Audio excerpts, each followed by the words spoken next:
नमस्कार, Avon news TV में आपका स्वागत है। मैं हूं आपके साथ मेघा। देखते हैं स्पेशल स्टोरी में क्या है आपके लिए खास। स्मार्ट सिटी को लेकर पूर्व महापौर मोहम्मद फुरकान से हमारे संवाददाता की खास बातचीत। नमस्कार, एवन न्यूज़ में आपका स्वागत है। और हम आज जिस शख्सियत से आपको रूबरू करा रहे हैं वो किसी नाम की मोहताज नहीं है। हमारे भी शहर के पूर्व महापौर जनाब फुरकान साहब मौजूद हैं। सर, बहुत बहुत स्वागत है आपका आज के एवन न्यूज़ से जुड़ने में। सर, मैं ये जानना चाहूँगा कि अलीगढ़ का जो सूरत हाल आपके कार्यकाल में बिना 2 साल हो चुकी है, तो किस नज़रिए से आप देख रहे हैं? ऐसा है कि बहुत ज़्यादा मेरा कहना ठीक नहीं है, लेकिन जो मेरे ज़माने में काम हुआ था वो तो आपकी नज़र में है जी। लेकिन ऐसे बहुत सारे काम हो रहे हैं जी। जैसे अपर कोर्ट में नाले जी। इसकी कोई ज़रूरत नहीं, सिर्फ पैसा खराब होने की जी। या पैसा ज़ाहिर होने की। अब चूँकि मैं तो मेयर दूसरी पार्टी का था, मेरी सरकार नहीं थी जी। इसके बावजूद बाबा साहब ने मेरा साथ दिया मुख्यमंत्री ने। लेकिन जो आज के हालात हैं, जितना स्मार्ट सिटी में पहले काम हुआ था वही होकर रह गया है और कोई ज़्यादा नहीं हुआ, ऐसा मुझे लगता है। सर, मैं ये देख रहा हूँ कि जो सड़कों का जाल चलाया जा रहा है, रातों रात सड़कें डाली जा रही हैं, चाहे वो जमालपुर हो, चाहे रामदास रोड हो, चाहे वो रमेश विहार हो, तो तमाम रोड एक ही रात में डाली जा रही है।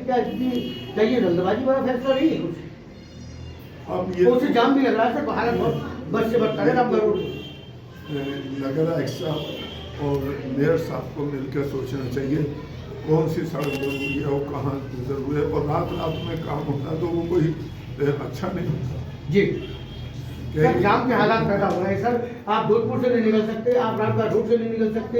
हालात इतने खराब है कि आए दिन लोग चोरी हो रहे हैं। ये घंटों जाम में ये फंसना पड़ रहा है। तो रहेगी जब तक कि चौड़ी सड़कें ना हो जाए। काफ़ी चौड़ी सड़कें मेरे ज़माने में अब भी ये मैं देखता हूँ नगर आयुक्त दौड़ते हैं, लेकिन जिस तरह सरकार है जिस तरह काम होना चाहिए वो मैं नहीं समझता उस तरह नहीं होता।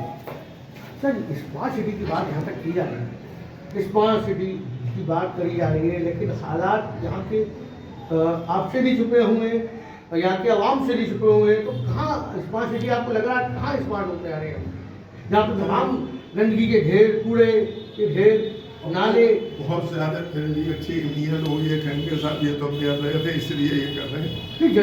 जनता के बीच में हमने गए। खुद नगर है तो वो तो वो सफाई में उसमें बहुत कमी है और जो रोज आती हैं रोज बातें आती हैं, लेकिन नगर आयुक्त को खास तौर से जी और मेयर साहब को इस पर गौर करना चाहिए।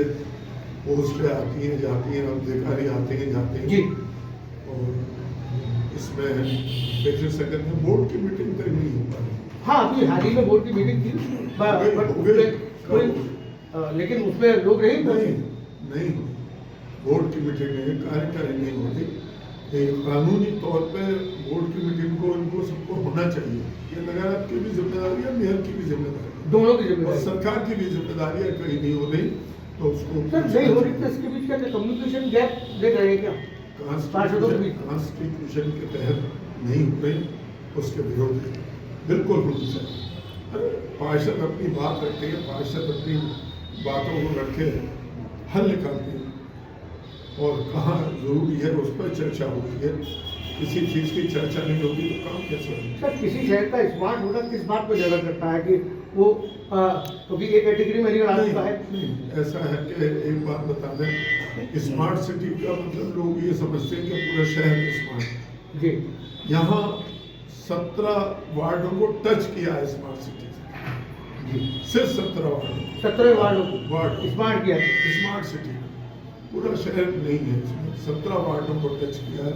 उसमें काम हुआ था मेरे तौर पर, जितना भी वेबिटेड सेंटर है ये सब बने, हैवे सेंटर भी उसी उसी के जी मिसाल है। हाँ, और देखते हैं आप जो भी हुआ है।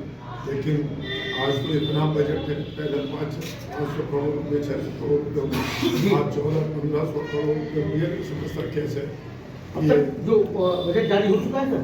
हाँ सर, बजट 2 सालों में पेपर में पढ़ता हूँ, 2 सालों में का 1 साल का होता है। ये 1 साल का था, तो लगभग 2 सालों में कितना बजट? अब वो आप पता लगाइए, इतना भरा खाली ये कि जिस तरह के इतने पैसे लगे, मुख्यमंत्री भी आए थे पिछली दफा जो जी नाराज हो गए थे, उन्होंने नाराज क्योंकि ढका गया था।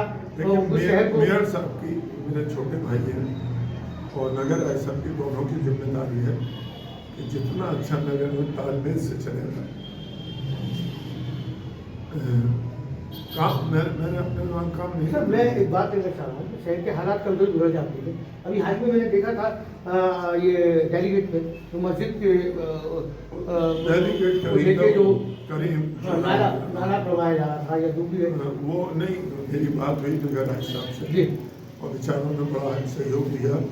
तो गलत फहमी हो गई, वो नाप तोल करने गए कितनी कम की जा सकती है सड़क, कितनी ज़्यादा की जाए, नाप तोल रहे हैं लोग। ये समझे कि बुलडोजर कहीं ना कहीं शहर में गर्मागर्मी का माहौल हो गया था। नहीं बिगड़ जाए। देखिए, अगर कहीं नाप तोल करना है तो पुलिस की क्या जरूरत है, इतने हंगामे की क्या जरूरत है, उससे तो माहौल खराब होता है। कहीं ना कहीं वहाँ प्रशासन का जो जमावड़ा था उसको देख के लोगों वो कंट्रोल किया और कोई ऐसी बात नहीं, सब ठीक है। सर किन सुधारों की आवश्यकता है अभी शहर को, क्योंकि आपने पूरी कमान 5 साल आप रहे, अभी क्या जब सुधार? आखिरी टाइम था मेरा 2-2.5-3 महीने, मुख्यमंत्री आए थे, मेरी बात हुई जी। थी, उन्होंने ऐलान भी किया था मेरे कहने, जब तक एक रिंग रोड अलीगढ़ को नहीं मिलेगा, अलीगढ़ को रिंग रोड नहीं मिलेगा, जो मुख्यमंत्री ने मुझसे पाया था, क्या ऐलान किया था? जी बिल्कुल बिल्कुल है आप थे उसमें जी।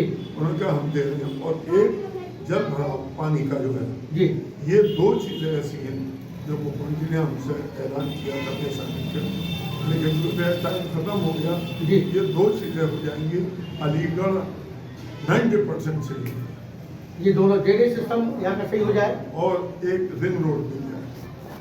जैसा कि हमारे पूर्व महापौर साहब ने कहा कि यहाँ का ड्रेनेज सिस्टम अगर ठीक हो जाए और एक रिंग रोड जिसकी ज़रूरत है इस अलीगढ़ को, और आगे भी हम आपसे आपके अनुभव को साझा करते रहेंगे। सर बहुत बहुत स्वागत है। आज आप जो इवन टीवी न्यूज़ पे जो आपने राय अपनी व्यक्त की, बहुत बहुत शुक्रिया। स्पेशल स्टोरी में फिलहाल इतना ही। खबरों के लिए आप देखते रहिए वन न्यूज़ टीवी। नमस्कार।